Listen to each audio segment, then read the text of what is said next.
Comment les enfants pourraient-ils apprendre à penser par eux-mêmes si vous ne les faites jamais réfléchir sur des grandes questions philosophiques? Chers auditeurs, bonjour. Je suis heureux de vous raconter aujourd'hui une expérimentation pédagogique réalisée avec des élèves de CP à l'école de Popo de Moorea. Cette vidéo d'une dizaine de minutes a pour objectif de vous démontrer en quoi les ateliers à visée philosophique à partir d'ouvrages de littérature de jeunesse polynésienne permettent de développer les compétences philosophiques d'élèves de CP. Je vous présenterai d'abord le contexte de ma recherche, puis les résultats, et enfin je finirai par une conclusion. Cette investigation exploratoire a placé les élèves en posture de recherche. Elle a développé leur liberté de penser, stimulé leurs compétences intellectuelles propres à la philosophie. De plus, elle a valorisé la littérature polynésienne et la langue tahitienne en impliquant les parents. Elle a aussi permis à l'enseignant d'entrer dans une dynamique de formation par la recherche. L'aventure a commencé en novembre 2019. Elle a impliqué 20 élèves, 6 parents, une conseillère pédagogique et un enseignant. Chaque semaine, un parent venait lire un album de littérature de jeunesse polynésienne en français ou en tahitien. Puis en prenant appui sur le texte, un atelier de discussion était ensuite lancé à partir de questionnements philosophiques tels que « Peut-on se transformer ? C'est quoi la peur ? C'est quoi être un enfant ? C'est quoi être un adulte ?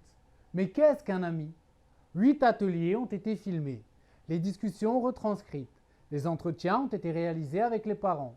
Je me suis appuyé sur les travaux de nombreux chercheurs, Edwige Chirouté, Michel Tozzi, Anne Lalanne, François Galichet et bien d'autres. J'ai choisi une analyse centrée sur l'évolution des compétences philosophiques des élèves. Pour illustrer mon propos, je vais vous présenter maintenant le 4e atelier. L'album utilisé était intitulé Mo'o Iti. Un album en Reo Tahiti qui a permis de soulever la question philosophique « C'est quoi être un enfant ? C'est quoi être un adulte ?» Pour vous résumer cet ouvrage, l'histoire commence par la naissance d'un petit lézard. Mo'o Iti sort de son œuf. Il commence à explorer le monde qui l'entoure. Il découvre ses particularités physiques, sa longue langue, ses pattes qui collent. Il apprend à se nourrir et échappe au premier danger. Puis en dernière page, le récit fait un bond temporel et les jeunes lecteurs retrouvent notre petit lézard devenu adulte en compagnie d'une jolie femelle, non loin d'eux, un nid rempli d'œufs. De façon très synthétique, ce livre peut symboliser l'histoire du cycle de la vie, du passage de l'enfance à l'âge adulte. Cet album est adapté à l'âge et à la culture d'élèves de CP. L'histoire se trame dans un contexte, une ambiance polynésienne correspondant à la philosophie ilienne. Les élèves peuvent tisser des liens avec leur vie quotidienne en Polynésie. Pour reprendre les termes de Jacques Vernodon et de Miros Paya, il s'agit d'un texte d'identité qui valorise l'origine culturelle des élèves et leur langue racine. La première de couverture installe d'emblée un horizon d'attente chez les jeunes lecteurs. Beaucoup d'élèves connaissent la signification du toponyme de leur île, Moorea, signifiant lézard jaune. Ils peuvent donc tenter d'interpréter la suite de l'histoire, mettre en réseau les légendes de leur île ou des lectures antérieures. En début de CP, les élèves ne savent pas encore lire. L'atelier a donc commencé par la lecture du livre par un parent.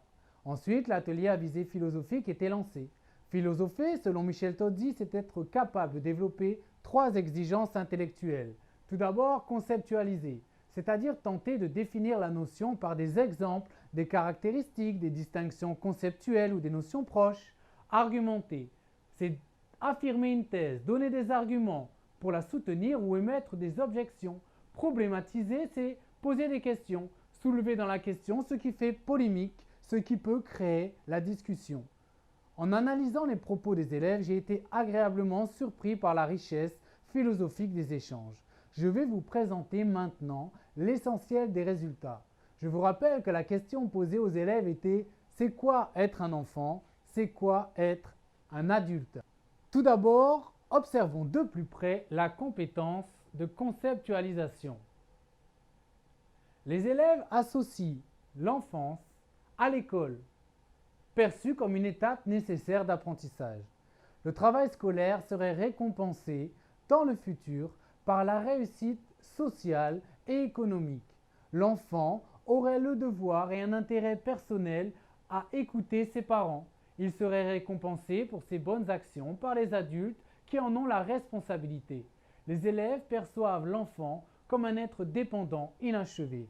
Il a donc besoin de conseils et de protection d'adultes bienveillants dans un monde qui comporte bien des dangers.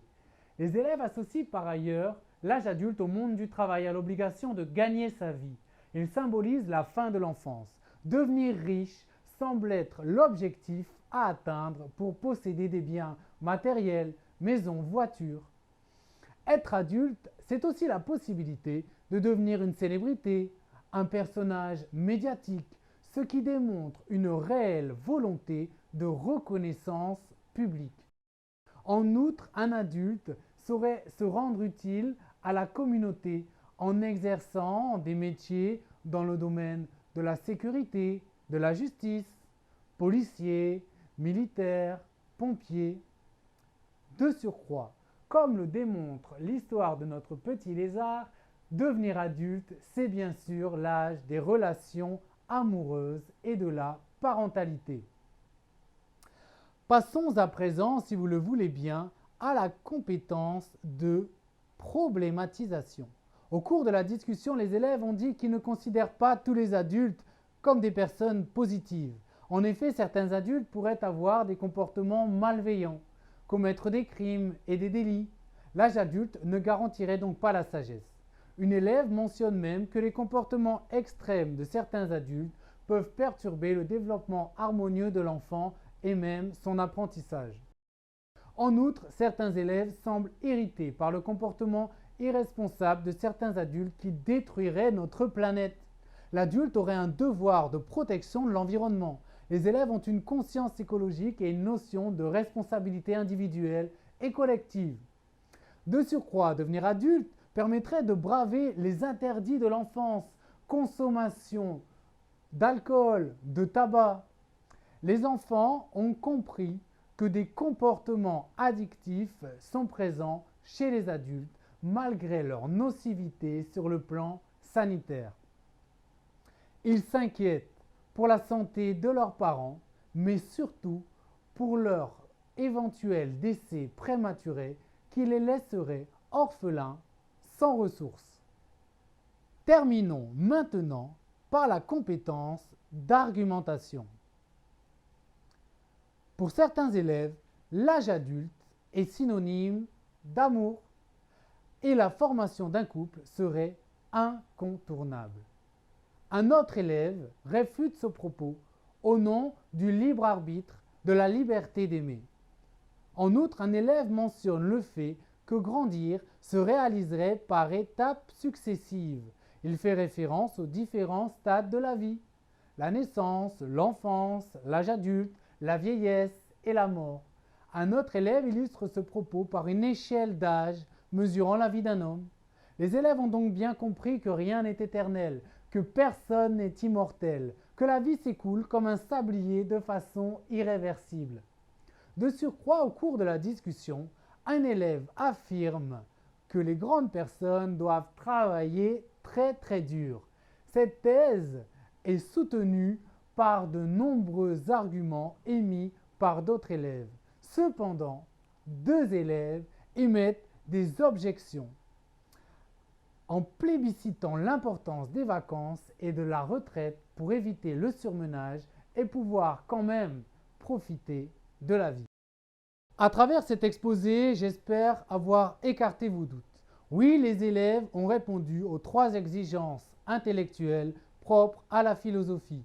Ils ont conceptualisé, ils ont problématisé et ils ont argumenté. Cette recherche pluridisciplinaire à la croisée des enseignements a favorisé les compétences des élèves dans le domaine de la lecture, de la langue tahitienne, du langage oral, mais aussi de l'éducation morale et civique.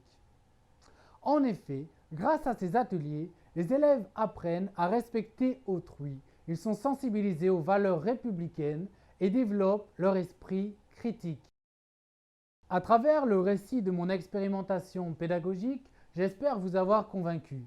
Oui, des ateliers à visée philosophique à partir d'ouvrages de littérature de jeunesse polynésienne peuvent permettre de développer les compétences philosophiques d'élèves de CP. Ce projet a favorisé le développement de la culture de la question au sein de la classe.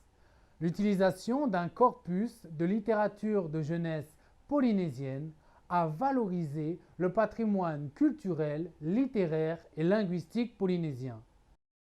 L'implication parentale a aussi amélioré la relation entre l'école et la famille. Cette investigation reflète une posture enseignante polyvalente adaptée aux enjeux d'une école ouverte, plurilingue et républicaine. Et surtout, n'oubliez pas, comme le disait Emmanuel Kant, il n'y a pas de philosophie que l'on puisse apprendre. On ne peut qu'apprendre à philosopher.